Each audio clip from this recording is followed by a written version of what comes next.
Hey, welcome everybody. Welcome to Real Estate Life. We took a little bit of time off, but we are back. I guess this is almost like season 2, with a little bit more updated, some updated fancy start music and intro. And but we're glad to be back. My name is Rob Edgerly, and this is Real Estate Life. And I'm joined today with our first guest, honorary guest, Kim Tarbox. Kim is the real estate company that we run. The real estate team at eXp Realty is led at this time by Kim Tarbox. She's our president in chief. Is that how you say that?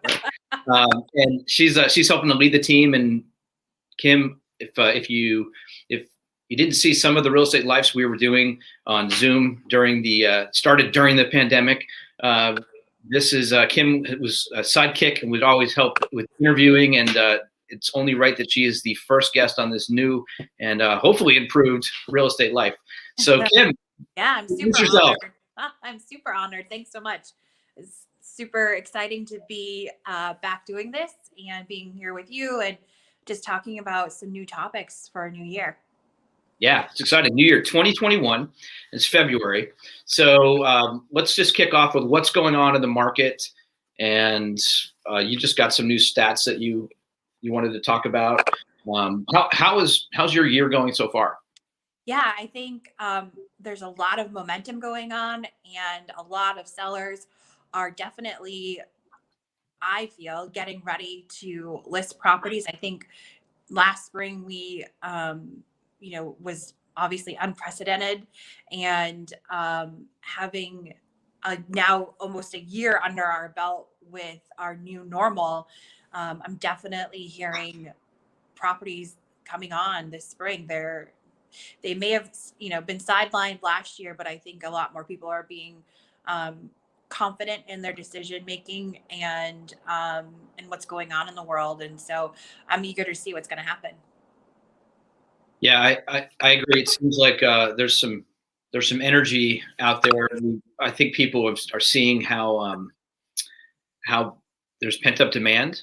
There's people coming into the area that from out of state. I think the number was 33%, almost 35% of buyers last year were coming from out of state into Maine.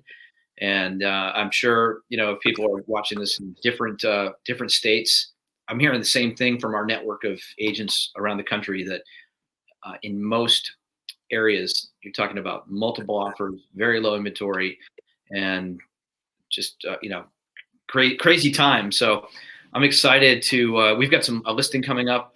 We're trying to get them on the market this week. And I know that when it goes on the market, we're going to have, multiple offers. And really right now it's about controlling the chaos. It's like when you list a property, what's the last property that you listed?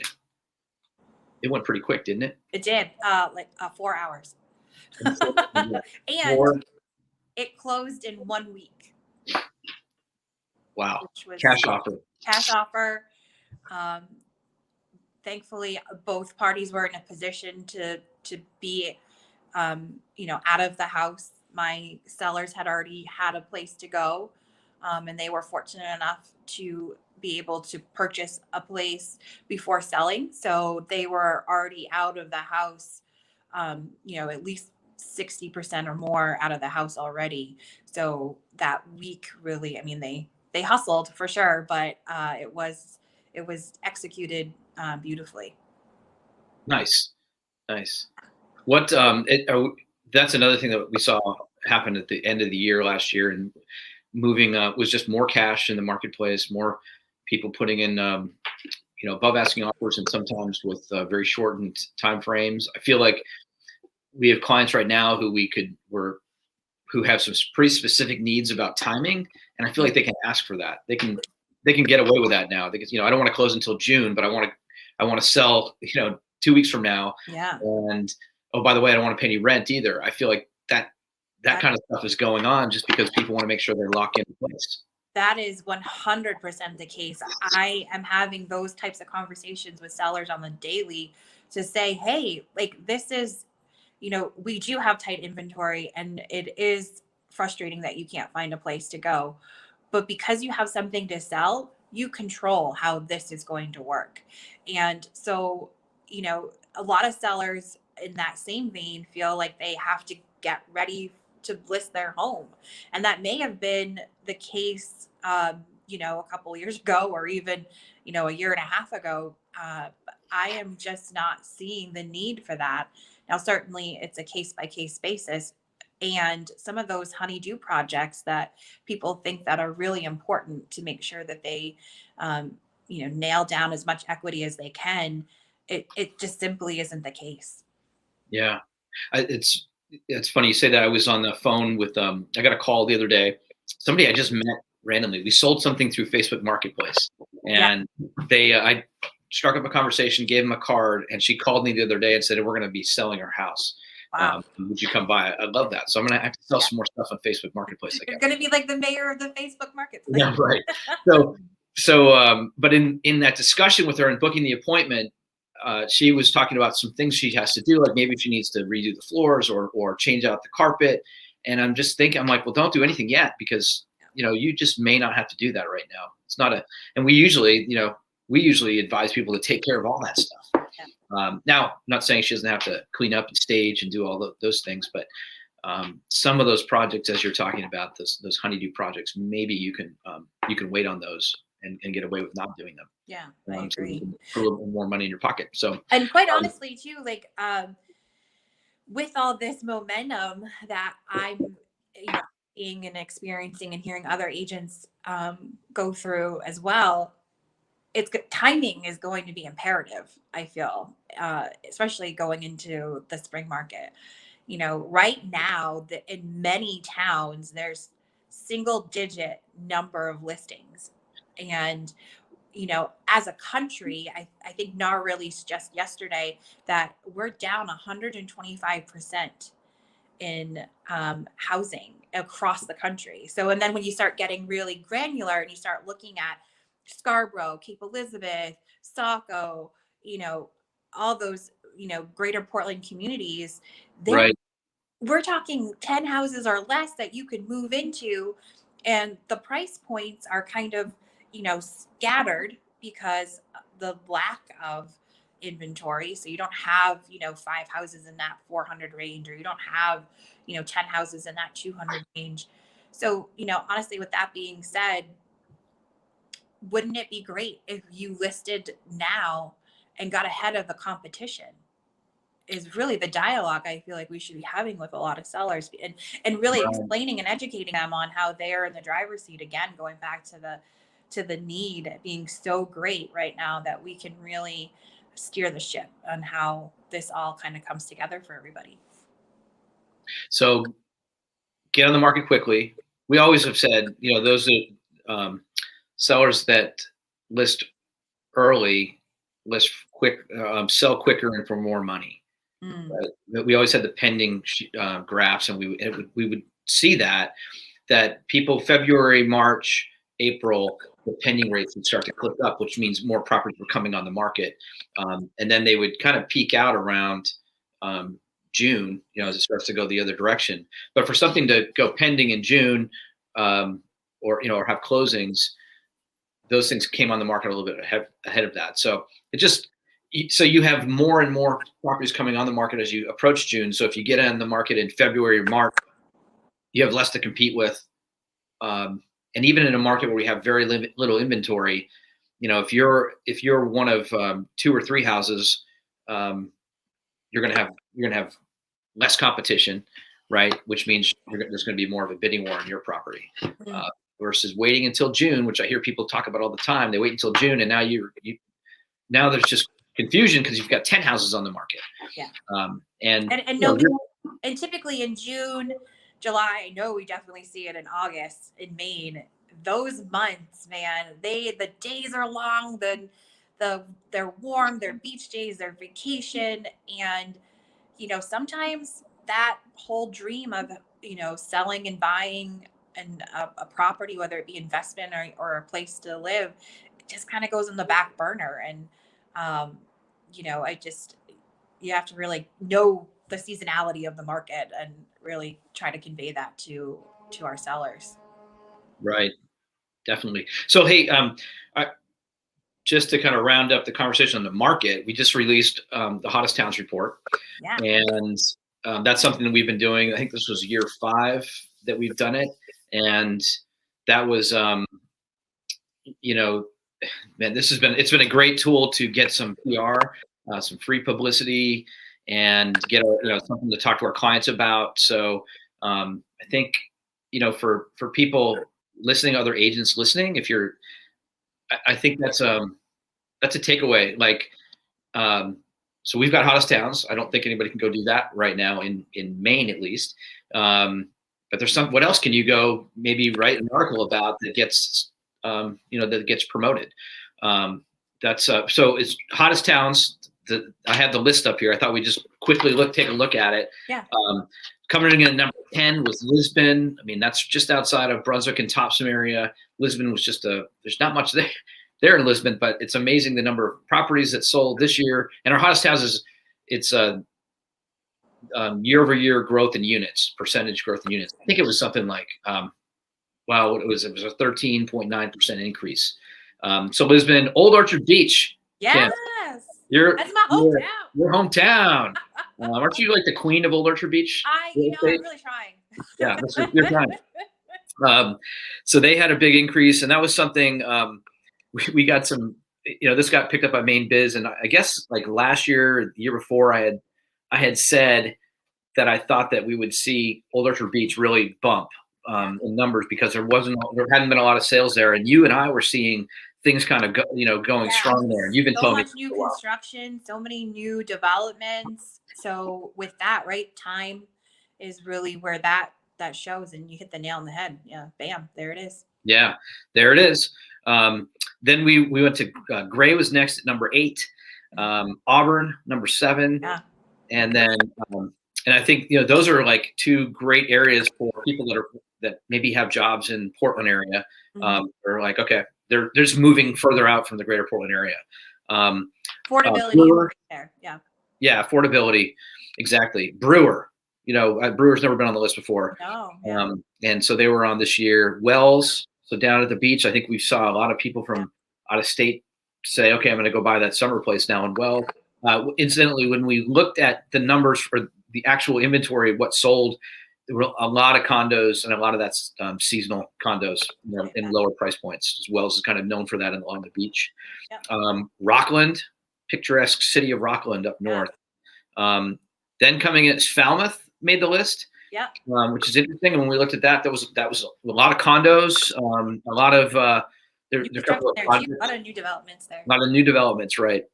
Kittery, right? The first town you come to when you drive up the coast, you hit Kittery, and that was it's one of the oldest towns in Maine, and that had a big increase. And so here's the one. This is Kim's future town.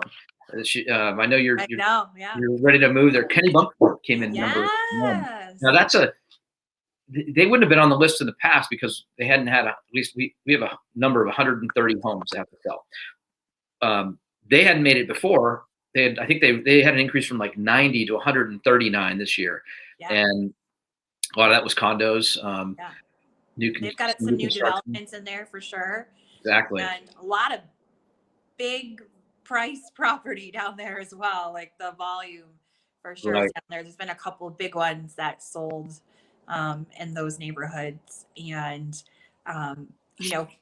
fun fact, Kennebunkport has or at least I think Wells might have scoshed it out now, but at least until last year had the lowest mill rate in York County. So another attractive little fact to bring people into Kennebunkport, because the taxes are not that high for the really like the luxury homes that you can see there. Did not know that. That's a great fact. People are moving. They figured that out. They're moving there. So that's the next list we're going to put out next week is hottest small towns, because we're looking at it and say, okay, there's all these other towns like I think Caribou's on that list, right? So places that we never make the list. We thought, well, let's see which ones are cranking up, because when we looked at it, there's a lot of vacation areas that ended up really bumping up in volume this past year. So Oh yeah, camps. um, camps, exactly. I've So got friends um, looking and buying property in the depths of Maine. It's crazy. yeah, yep, being driven up here. Yep. It's cool. It's cool. Now and hopefully now our restaurants will open all back up again and we can get back to normal. Um, so let's see. So thinking about real estate life, um, yeah. What are you looking forward to this year? Ah, summer. I'm really excited about summer. The days are definitely getting longer, especially when I'm showing property in the early evening and it's, not dark out at 5 o'clock. It's great. Um, and I think it's just going to be a really exciting transitional year. I think we're going to see another year of hot real estate activity. Everything is pointing in that direction. If anything, we may see, as the economy adjusts itself and we come out of um, pandemic life and go into maybe a new um, roaring 20s, so to speak, and Mm, I think a lot of industry is going to come out of adaptation, and I'm excited to see where that moves everything and how housing mimics that. nice. What do you? How are you going to enjoy it? You going to do anything fun? You and Sam going to do some stuff? Yeah, so we're actually got a lot of staycations planned for some fun, some vacation. Head up down east, and yeah, I turned 40 this year next month. Right. Big party. Big party. Yeah, yeah. We're gonna be partying down in Florida. It's gonna be awesome. Yes, yes, yes. And yeah, I think we're looking for a second home ourselves. So I've got my eyes on the prize about that and trying to figure that out and see where we want to be. And it's just a lot of new, exciting stuff. And the team's growing and we've brought on extra help. And I think just it's going to be way more fun than I think anticipate. Yeah, I think so too. I think it's gonna be a great year. Thinking about leverage and bringing on extra help. Like you and I have talked about this a couple times, and like, you know, whenever you take the plunge, pull the trigger on having people come in to help you. Um, if you have a plan, right? We've been using Monday.com. That's worked pretty well. Yeah. We're sharing an extra assistant, and Brianna's awesome. She's actually moderating this right now, and she's just awesome, and it's just helping us run that much faster and get more things done. And I think the biggest lesson for me is like really dollarizing. Okay, what is it going to cost to bring somebody in for, you know, you don't have to look at like their whole year. What's it going to cost? Just look at what's the next month or two going to cost. That's really your risk, right? And if it doesn't work out, then you can just say, okay, we're sorry this didn't work out, and you're only out that much money. And then you can hit a grand slam and find somebody like Brianna, and then know that you're never going to let this person go anywhere else. I know she's listening, and you're never going anywhere, Brianna. But it can be just, yeah, awesome for a business. I've been really excited by the number of things we've been stuck on that we're now able to just get done. So that was a big lesson. So thinking about lessons, I'm just thinking, what are some of the topics as we roll more of these out and to help. Really, we're trying to build a real estate community, and want to talk about things that are relevant to people. One thing that comes to mind for me that was a huge help is Profit First, the book Profit First. So we wanted to, we started to talk about that last year, and I don't think we really actually got to that episode. So that's coming up. So how do we structure our financial world, business world, so that we always have money for taxes, Yeah. and always have money for all the other things. So we'll spend some time talking about that. What are some things that you think you want to talk about coming up in the future? Well, pricing for sure. I have an unpopular opinion about that. And I think as a community, I think just getting like absorption rates and, drilling down to Yeah. um, the pricing and not coming up with a farce of a number to over make yourself look good, I guess is really. So yeah, Right. and I think as the market shifts and changes and housing, who knows what's going to come down the pipe, and it's so important to know about pricing in the market and what's going on. And Right. So we'll talk about pricing. What else? What else? I think we got some scripting we can yeah, do. We're going to pull in some people that have some expertise. I know that. we had an exceptional couple of programs on contracts and purchase and sale and disclosures. And I know we were also talking about Really exciting stuff, right? really exciting stuff, but we were also talking about how death, divorce, and what's it, 3Ds, death, divorce, and anyways, but those types of scenarios that as real estate agents we have to help people navigate, and it's sometimes Yeah. really sticky. So those types of things for sure. Yeah. I think it's good to have discussions of those all the time. I mean, that contract. Man, how long we went through the contract? It took us like 3 weeks, I I think, know. to do that. And it's all good because there's always questions that people have, and so I know we'll probably spend some time on a couple of episodes talking about Yeah. the person sale, because it's so vital that we, to everybody, we have to know how to use that. And multi units too. I know, Yep, like we're we gonna were get talking to Britt's gonna come on. who's amazing at his craft with that. And Portland did just pass the law about rentals and um, what's the word I'm looking for? Rent control, right? Rent control, Yep. and also having, does Airbnb and, weekly rentals fall under that? And there's some different opposing conversations going on at the municipal level. And Right. Brit is great. And so, that's obviously going to impact Yeah. our sellers and our buyers.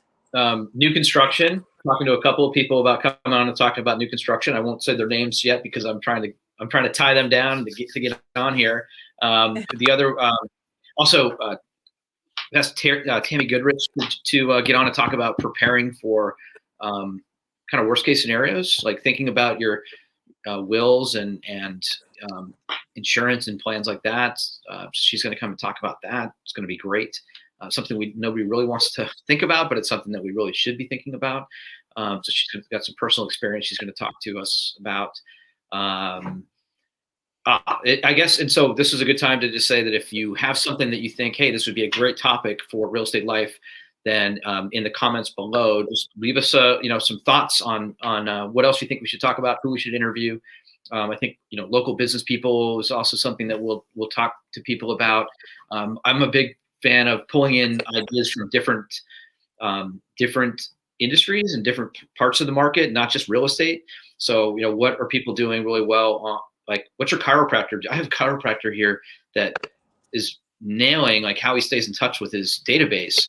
And you could take ideas from anywhere and pull them into your real estate business. So whether it's just you on your own, or we also talk to other team leaders, people that have been building teams.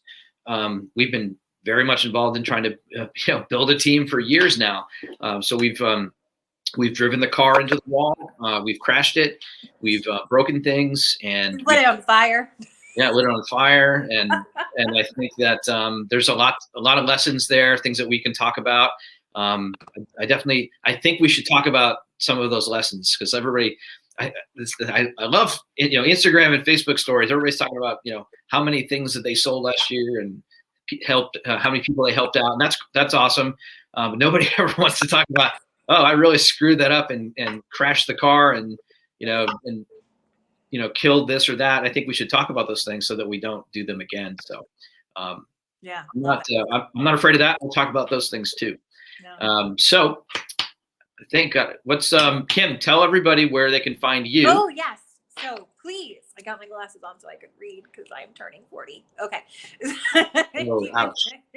You can follow me on Instagram at Tarbox, and you can also follow me on Facebook. You can just search Maine Life Kim, or just search my name and either or. And of course, KimTarbox.com. So thanks, Rob, for having me.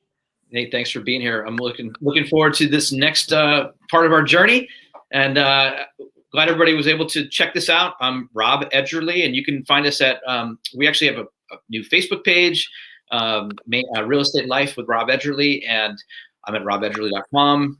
And hey, we'll just end by saying, it's not where you live, it's how you live, and hope everybody is living well, and look forward to seeing you again soon.